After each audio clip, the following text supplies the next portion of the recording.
नमस्कार दोस्तों, हम लेकर आ चुके हैं आप लोगों के लिए 10 मिनट में 50 ताज़ा और बड़ी खबरें बताएंगे। दोस्तों आखिरकार कैसे जो है यहाँ पर इजराइल और हमास की जंग के बीच में हूतीज़ ने कर दिया दोस्तों ताबड़तोड़ हमला।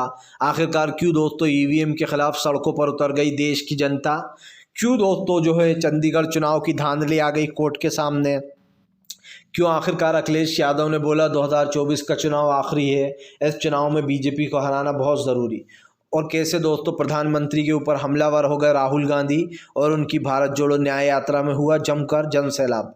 तमाम मुद्दों पर बात, लेकिन उससे पहले अगर आपने अब तक हमारे चैनल को सब्सक्राइब नहीं किया है जल्दी से कर लीजिए। पास में एक घंटी आएगी, इसको भी दबाइए ताकि हर वीडियो की अपडेट आप तक पहुंच पाए। दरअसल दोस्तों आपको बता दें चले, फिलहाल हमास ने किए ताबड़तोड़ हमले, इजराइल बौखला उठा।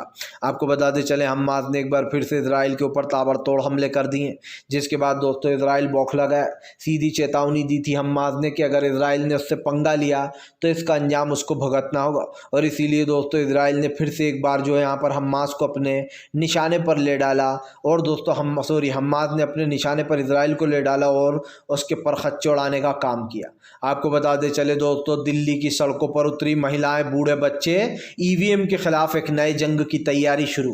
दरअसल दोस्तों हमने पहली बार देखा कि पूरी तरीके से महिलाएं और पूरे देश के लोग ईवीएम के खिलाफ मोर्चाबंदी कर रहे हैं। दोस्तों इससे भले ही बीजेपी और चुनाव आयोग बच जाए, लेकिन बीजेपी और चुनाव आयोग की ज़बरदस्त तरीके से किरकिरी हो रही है। चुनाव आयोग खुद भी जानता है कि उसकी कितनी ज़्यादा किरकिरी हो रही है, क्योंकि सब जानते हैं कि ईवीएम में कितनी बड़ी बेईमानियां हो रही हैं।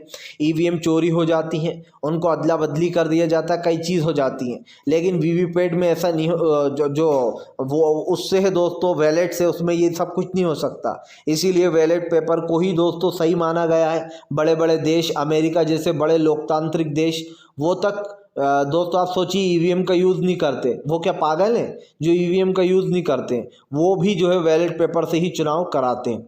आपको बता दें चले दोस्तों फिलहाल हमास इजराइल की जंग के बीच में हूतीज़ ने कर दिया ऐलान। हूतीज़ बोले अब हम एक ऐसी जंग शुरू करने जा रहे हैं जिसमें दोस्तों नॉन स्टॉप जो है यहाँ पर एक तरीके से इजराइल को सबक सिखाया जाएगा। दरअसल आपको बता दें चले अब हूतीज़ ने दोस्तों अपने ग्रुप में ख़तरनाक लड़ाकों को शामिल कर लिया, जिससे कि दोस्तों बताया जा रहा है कि अब मुश्किलें बढ़ने वाली हैं जो है यहाँ पर सीधी सीधी। आपको बता दें चले दोस्तों अब तक की जो है यहाँ पर हूतीज़ और इनकी लड़ाई में एक बड़ा खुलासा हुआ है, जहाँ पर हूतीज़ दोस्तों अब बड़ा गेम करने जा रहे हैं इजराइल के साथ। अब इजराइल और अमेरिका दोनों की खैर नहीं है। आपको बता दें चले दोस्तों फाइनली चंडीगढ़ चुनाव में दोस्तों होगा इंसाफ। चंडीगढ़ चुनाव धांधली में बुरा फंसा अफसर दोस्तों, उसकी धांधली तो सामने आई गई थी, लेकिन अब बताया जा रहा है कि पद से भी हटाया जा सकता है। दरअसल दोस्तों आपको बताते चले पीटर सिंह अधिकारी जिसने चंडीगढ़ का चुनाव कराया, साफ दिखाई दे रहा था कि कैसे उसने दोस्तों 8 टिकट जो थे, यानी कि जो 8 उम्मीदवार थे, उनके वोट को अवैध घोषित कर दिया, सिर्फ इसलिए ताकि बीजेपी की संख्या बढ़ जाए और बीजेपी जीत जाए। जबकि दोस्तों साफ साफ 20 जो थे वो आम आदमी पार्टी और कांग्रेस के मिलाकर वोट थे, तो जीतना उनको ही था, सीधी सी बात थी, इसमें कोई कंपटीशन का तो था ही नहीं। लेकिन दोस्तों बड़ी चालाकी से पीटर सिंह अधिकारी ने यह बहाना लिया कि अब मैं इन 8 वोटों को रद्द करता हूं, जिसके कारण दोस्तों बीजेपी की संख्या हो गई 16 और आम आदमी पार्टी की हो गई 14, जिसके बाद बीजेपी जीत गई। इसका मतलब आप समझते हैं दोस्तों खुलेआम धांधली, और कोर्ट ने ये कहा कि साफ साफ दिखाई दे रहा है कि किस तरीके से पीटर सिंह अधिकारी उन वोटों को इनवैलिड करने के लिए उन पर टिक मार्क लगा रहा है और उनको ख़राब कर रहा है। कोर्ट ने दोस्तों ये माना कि हाँ धांधली की गई है, 3 दिन में इसका जवाब मांगा है। आम आदमी पार्टी ने ये गुहार लगाई है कि फिर से जो है मेयर चुनाव कराया जाए। आपको बता दें चले दोस्तों बीजेपी की बढ़ गई मुश्किलें। सीधी तरीके से दोस्तों राहुल गांधी ने खोला मोर्चा, कहा मैं इस देश से नफरत को ख़त्म कर रहूँगा, उसके लिए कुछ भी कीमत चुकाने को तैयार हूँ, जेल भी जाऊँगा। आपको बता दें चले दोस्तों राहुल गांधी डरने वालों में से नहीं है। राहुल ने कहा कि फ़िलहाल मेरी ज़िंदगी का एक ही मकसद है, मैं जब तक बीजेपी को सत्ता से बाहर ना कर दूँ, उसकी हिंदू मुसलमान को ख़त्म ना कर दूँ, तब तक मैं चैन से नहीं बैठने वाला। राहुल ने कहा कि आज इस देश में नफरत फैलाई जा रही है, भाई को भाई से लड़वाने का काम कर रही है बीजेपी, एक जात को दूसरी से लड़वा देती है, हिंदू भाई को मुसलमान से लड़वा देती है, बस इसी से राजनीति चल रही है। इसी को लेकर भड़ास निकाली राहुल गांधी ने और कहा कि बीजेपी की राजनीति टुच्ची राजनीति है जो देश के लिए खतरनाक है। आपको बता दें चले दोस्तों ज्ञान व्यापी भी चली बाबरी मस्जिद के रास्ते। आखिरकार ज्ञान व्यापी में को दोस्तों आप सबको समझिए तहखाने में पूजा करने की इजाज़त दे दी गई है दोस्तों। क्या दोस्तों ये हिंदुत्व को बढ़ावा देने का काम नहीं है? क्या ये इस चीज़ को बढ़ावा देने का काम नहीं है कि आप फिर से एक और मस्जिद मुसलमानों से छीनने का पूरा प्लान बनाकर बैठे हुए? और दोस्तों वाराणसी कोर्ट पूरे एजेंडे के साथ ये काम कर रहा है। शुरू से वाराणसी कोर्ट ने दोस्तों हिंदुत्व के एजेंडे का साथ दिया है। मैं बताता हूँ कैसे, भले ही कोई इस मुद्दे को उठाए या नहीं, मैं आपको बताता हूँ दोस्तों। शुरू से सबसे पहले तो वर्शिप एक्ट के अंदर आती है ज्ञानव्यापी मस्जिद दोस्तों, लेकिन जानबूझकर जो वाराणसी कोर्ट था उसने इस केस को खोलने की इजाज़त दे दी, जिसके बाद ये केस खुल गया।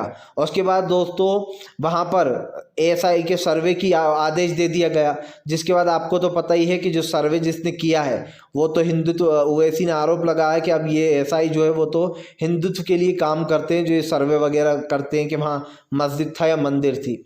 तो सीधी सी बात है कि वहाँ पर ये कहा गया कि नहीं भैया इन खंभों पर निशान मिले हैं और यहाँ तो मंदिर ही था बहुत साल पहले। अगर एक पल को ये मान भी ले दोस्तों कि आज से 500 साल पहले, 1000 साल पहले वहाँ पर मंदिर था, तो इसका क्या मतलब है? क्या आप नमाज़ पढ़ने वाले जो नमाज़ी इस मस्जिद में आते हैं मस्जिद को तोड़ दोगे?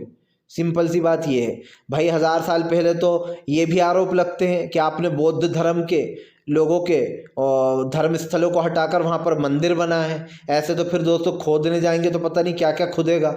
पुराने ज़माने में जाएंगे तो 1000 साल पहले क्या था, इससे क्या मतलब है यार? पहले जो था वो जो था। आज वहाँ पर मस्जिद खड़ी हुई है, आज वो मुस्लिमों का धर्म स्थल है, आप किसी के धर्म स्थल को तोड़ने का काम कर रहा हो। सीधी सी बात ये है दोस्तों, इस वक्त लोगों में डर का माहौल बनाया जाता है और मुसलमानों को बोलने से रोका जाता है। इसीलिए कई लोग दोस्तों अपने सीने में ये चीज़ें दबाकर बैठ जाते हैं। और हम आपको बता रहे हैं कि ये सिर्फ हिंदू मुसलमान करने के लिए हो रहा है ताकि आने वाले वोट जो चुनाव है दोस्तों उसमें बीजेपी को ज़ोरदार फ़ायदा मिले। क्योंकि अभी जो राम मंदिर और बाबरी मस्जिद का जो खूब वो हुई सियासत, बीजेपी ने राम मंदिर का उद्घाटन करके खूब वाहवाही लूटी, अब बीजेपी इसमें भी वही करना चाह रही है। आपको बता दें चले दोस्तों, आखिरकार इजराइल और हमास के बीच की बदल गई जंग। हमास ने दोस्तों कर दिया ऐलान, कहा फ़िलहाल इजराइल हमारे सामने टिक नहीं पाएगा, हम जब चाहें जब हमला कर सकते हैं। आपको बता दें चले दोस्तों, दरअसल इजराइल के पूर्व रक्षा मंत्री ने भी इस बात का खुलासा किया है। उन्होंने नसीहत दी है दोस्तों नेतन्याहू को। उन्होंने कहा कि फ़िलहाल इस युद्ध को ख़त्म कर दे नेतन्याहू, युद्ध विराम लगा दे, क्योंकि हमास को ख़त्म करना अपराचित है, नामुमकिन है। हमास अपराचित है, उसे ख़त्म नहीं किया जा सकता। पूर्व रक्षा मंत्री ने ये साफ साफ कहा है कि फ़िलहाल हमास से जंग रोक देना चाहिए, क्योंकि हमास को ख़त्म करने का जो सपना देख रहा है दोस्तों इजराइल, वो सिर्फ एक सपना ही रह जाएगा। हमास को ख़त्म नहीं किया जा सकता, ये खुलासा उन्होंने साफ साफ कर दिया। आपको बता दें चले दोस्तों, फ़िलहाल बढ़ने वाली हैं बीजेपी की मुश्किलें। अखिलेश बोले ये चुनाव देश के लिए आखिरी चुनाव है, क्योंकि जो धांधली चंडीगढ़ में हुई वो धांधली बीजेपी हर जगह करती है। उन्होंने कहा कि जब ये सरेआम ही ये कर रहे हैं तो दोस्तों फिर तो ईवीएम पर जो शक है लोगों का, जो इल्ज़ाम लगाए जाते हैं वो बिल्कुल ठीक है। यही नहीं दोस्तों, इस वक्त जो चीज़ें हो रही हैं उसको लेकर कहीं ना कहीं बीजेपी घिर गई है। अखिलेश ने साफ कहा कि फ़िलहाल वोटों को लूटने का काम करती है बीजेपी, लोगों को डरा धमका कर वोटों को लूट लिया जाता है। आपको बता दें चले दोस्तों, बीजेपी की बढ़ गई मुश्किलें। आखिरकार अखिलेश यादव ने ऐसा क्या कर दिया दोस्तों जिससे बीजेपी पूरी तरीके से जो है यहाँ पर ओवैसी ने ऐसा क्या बोल दिया जिससे बीजेपी बौखला गई। दरअसल ओवैसी का कहना है कि बीजेपी हिंदुत्व के रास्ते पर चल रही है और वो लोगों को बांट कर वोट ले रही है। ओवैसी ने कहा कि जब तक बीजेपी हिंदुत्व के एजेंडे पर वोट मांगती रहेगी तब तक उसको लोग वोट देते रहेंगे। ओवैसी ने कहा कि बीजेपी ने लोगों के दिमाग में ये बात डाल दी है कि वो हिंदुत्ववादी पार्टी है और बाकी पार्टियां मुस्लिम समर्थक हैं। इसीलिए दोस्तों बीजेपी अपने कारनामों में सक्सेसफुल हो जाती है, क्योंकि कई लोग ऐसे हैं जो बीजेपी के बहकावे में आ चुके हैं, बल्कि कई क्या मैं ये कह दूं कि दोस्तों आधे से कम